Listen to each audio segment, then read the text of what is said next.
Nicole adalah seorang remaja berusia 17 tahun yang tinggal bersama orang tuanya di Washington. Pada 2010, Nicole adalah senior di SMA dan dia tergabung dalam tim dance sekolah.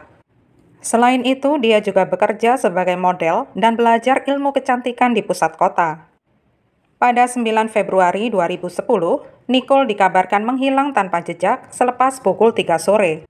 Dia terakhir kali terlihat dalam kamera CCTV di sekolahnya, Academy of Hair Design, sedang berjalan ke mobilnya lalu melaju pergi.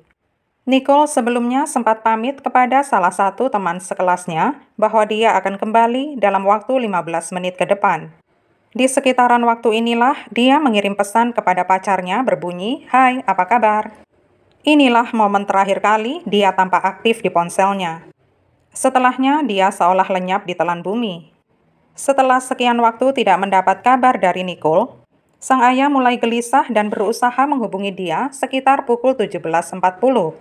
Tetapi sayangnya, teleponnya langsung masuk ke voicemail.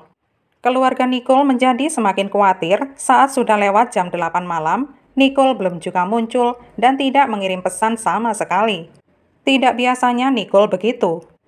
Pada malam harinya, seorang pemilik rumah di sebuah lokasi terpencil melaporkan ada sebuah mobil dibiarkan terbengkalai di dekat jalan masuk rumahnya. Di sana tidak tampak ada siapa-siapa. Ketika polisi melacak registrasi mobil, diketahui mobil tersebut adalah milik ayah Nicole. Saat polisi mengonfirmasi hal tersebut, ayah Nicole mengakui mobil itu miliknya.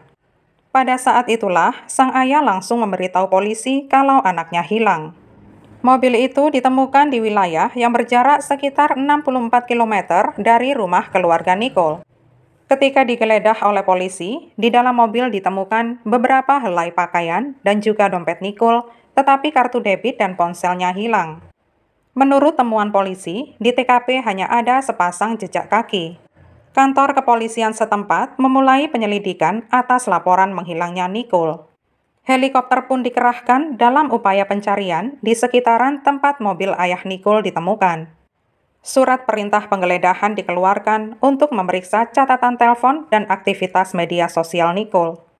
Atas permintaan sheriff, FBI dihubungi supaya membantu penyelidikan kasus ini.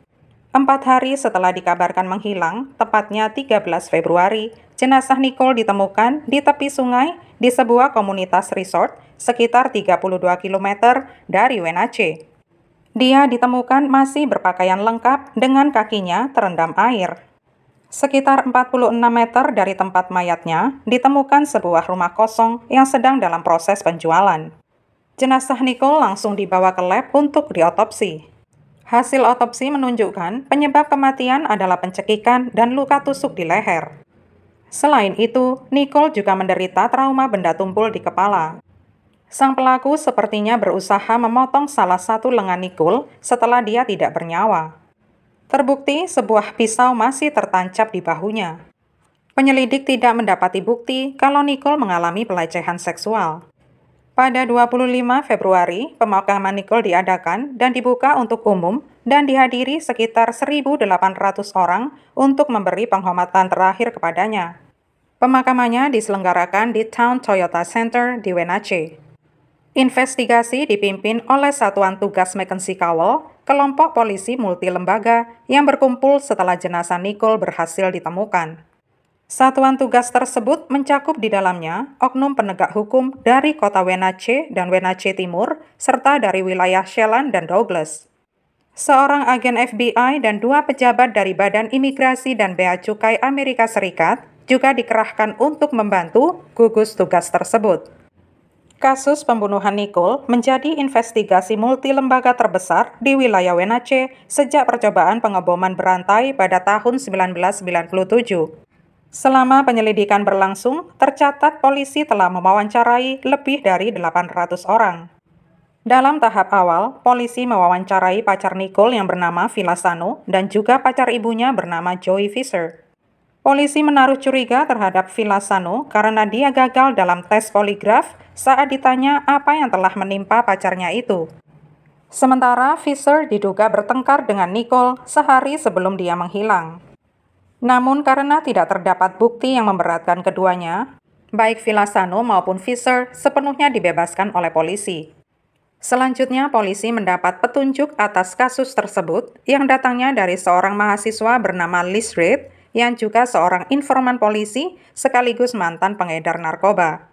Reid memberitahukan bahwa dua pengedar narkoba bernama Sam dan Emmanuel telah membunuh Nicole, tetapi karena salah identitas. Kedua pengedar ini meyakini Nicole adalah seorang informan. Sam mengaku kepada Reid bahwa dia mencekik Nicole supaya mulutnya bungkam selamanya. Sementara, Reid mengklaim kalau dia melihat video pembunuhan Nicole. Reid bahkan bisa menggambarkan senjata pembunuhan Nicole, padahal polisi belum merilisnya ke publik. Reid menyerahkan sebuah cincin kepada polisi yang menurutnya adalah cincin keluarga Nicole. Dia memberitahukan kalau Emmanuel menyuruh dia ke lokasi pembunuhan dan menemukan cincin itu di sana. Tetapi ketika polisi menunjukkan cincin tersebut kepada keluarga Nicole, ternyata tidak ada yang mengenalinya. Reid kemudian mencabut klaimnya telah melihat video pembunuhan tersebut. Dari situlah polisi meragukan kejujuran Liz Reid. Sam dan Emmanuel ditanyai oleh polisi dan mereka berdua sama-sama punya alibi. Pernyataan saksi dan catatan telepon menempatkan mereka di lokasi lain pada hari Nicole menghilang. Mereka berdua pun dicoret dari daftar. Setelah mendapatkan berbagai petunjuk penting, polisi mulai memusatkan perhatian pada Wilson yang adalah teman sekelas Nicole yang berusia 29 tahun yang juga bersekolah di Academy of Hair Design. Pada bulan Agustus, polisi menerima surat yang isinya menyatakan Wilson terobsesi dengan kematian, mayat, dan pembunuhan berantai. Salah satu teman sekelasnya mengatakan kepada polisi kalau Wilson mengatakan pernah bekerja di rumah duka dan dia sering memotong tubuh mayat. Pada 6 Oktober, Wilson ditangkap atas dugaan pembunuhan tingkat 2 dan ditahan dengan jaminan $1 juta. Yang menghubungkan Wilson dengan pembunuhan Nicole adalah DNA yang ditemukan pada lakban di dekat tempat ditemukannya mayat Nicole.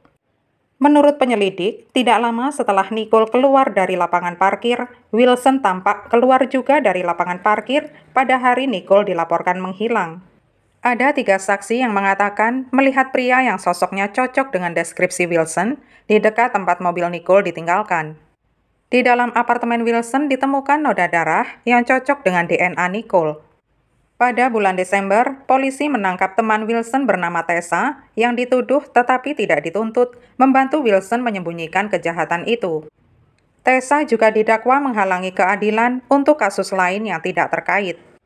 Detektif mengungkapkan banyak foto di komputer Wilson tentang Tessa yang berpura-pura mati di apartemennya tepat di tempat darah Nicole ditemukan. Tessa mengatakan tidak tahu menahu tentang darah itu dan mengatakan Wilson menyuruhnya berpose, itu saja. Pada April 2011, jaksa meningkatkan dakwaan Wilson dari pembunuhan tingkat 2 menjadi pembunuhan tingkat pertama dan menyatakan pembunuhan itu sudah direncanakan sebelumnya. Jika memang terbukti bersalah, dia akan dihadapkan pada 20 sampai 26 tahun penjara. Dia ditawari 6,5 tahun penjara jika mengaku bersalah atas pembunuhan tingkat pertama, tetapi Wilson menolak. Tim pembela Wilson menyatakan darah itu dengan sengaja dibawa seseorang ke apartemen Wilson. Dengan dalih seharusnya lebih banyak lagi darah ditemukan di sana, mengingat brutalnya kejahatan tersebut. Setelah pemilihan juri untuk menggelar persidangan, Wilson menerima kesepakatan pembelaan baru. Dia mengaku bersalah atas pembunuhan tingkat pertama terhadap Nicole, serta perampokan tingkat pertama karena mengambil ponselnya, dan penyerangan tingkat 2 atas kasus yang tidak terkait.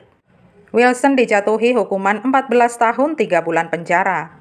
Pertanyaan besarnya adalah, kenapa harus Nicole?